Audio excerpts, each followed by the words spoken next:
Hello, everyone, and welcome to the podcast for the episode There's Your Trouble. The big plot tonight was with Becky. She joins a band or auditions for a band, of course, as always happens on Degrassi. Everyone is musically talented and they join bands.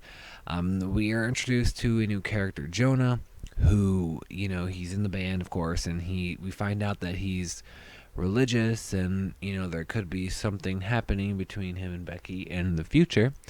Also, she visits her brother, and we get an appearance from Luke, and it's kind of a very awkward scene. He basically says some things. He doesn't blame her for what she did, and she's kind of upset by everything.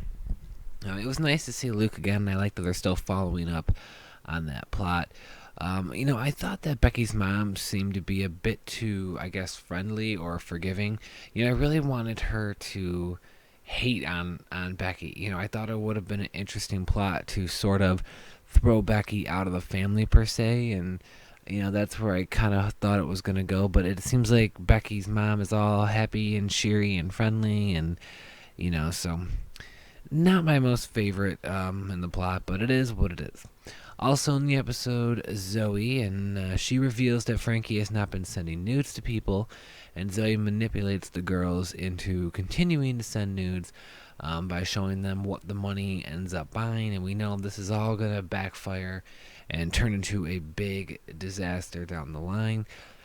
This plot still, to me, is frustrating because it's so bizarre that, Zoe is still so for this and everything, and even some of the other characters like Grace in the plot said basically, why are you doing this? So it's frustrating to me. I don't understand why she's doing it, and it's just weird. It's a weird plot, but I hopefully the outcome is something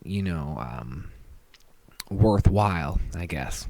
And finally, more with Eli and Claire and Drew and the back and forth. Eli's all frustrated, and and that whole thing. It's getting frustrating to me as a viewer to watch, because it's like, just make up your mind. Are Eli and Claire going to be together?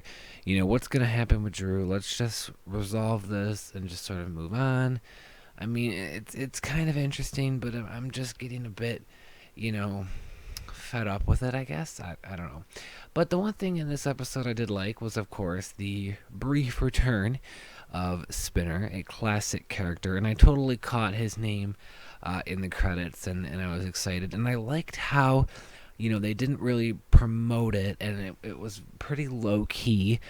They never actually mentioned his name either, and it was a nice little nod to longtime fans who have been watching, since day one, 14 seasons ago. And it was cool, and I'd love to see more little appearances like that, just little things for the fans kind of thrown in there. And it was really cool that Shane came back and did that, little cameo, and it was great to see. And yeah, that was my favorite part of the episode. Thank you so much, everyone, for listening, and I will talk to you all next week.